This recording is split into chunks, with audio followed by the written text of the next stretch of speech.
Hey, and welcome to video number 2. In this specific video, we're going to talk about how to download and install Paint.net and how to set it up properly so you can begin to use it.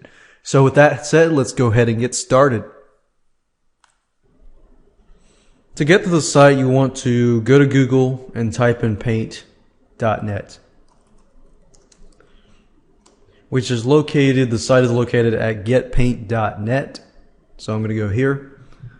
And then simply at the top, click on the download link.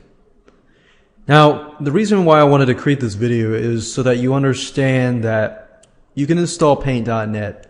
Some of you, when you install Paint.net, it's going to be a simple, seamless, no problem installation. But some of you, when you install Paint.net and you do not have the Microsoft .NET framework, if you do not have it, then either Paint.net will prompt you or you can try downloading it yourself. So that's something that I want to make sure that you understand. It's not a hard process. It's just something that you need to be aware of, and that Paint.net, of course, only works with Windows. And one computer, like the computer that I'm working on right now, I install Paint.net with no problem at all. And to do that, just simply click on Download Now here, and then click on this link up here. It's a zip file, and once you unzip the file, it's going to appear here, and all you have to do is double click it and just follow the directions to doing so. And so if you do not have .NET, like say for example my desktop did not have the .NET framework, and then therefore I installed it, and then Paint.net said no, you need the .NET framework.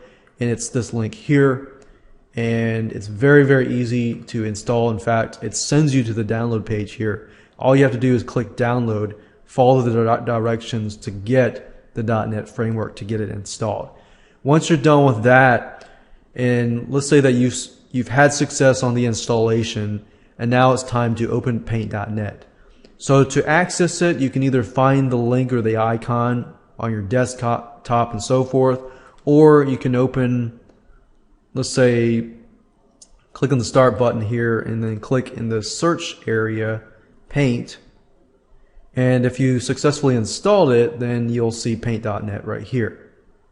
And when you click on that, I've already opened it up here, but this is what Paint.net looks like. I preferably like Paint.net more than I do GIMP. But if you have a Macintosh, then GIMP is the way to go. But in this specific video course, and pretty much Adobe Photoshop, GIMP, all these different programs are very similar. Like if I'm looking at these tools right here, the same tools that are being used here, a lot of them are being used in Adobe Photoshop. However, with Adobe Photoshop, you don't need all the bells and whistles to create basic stuff.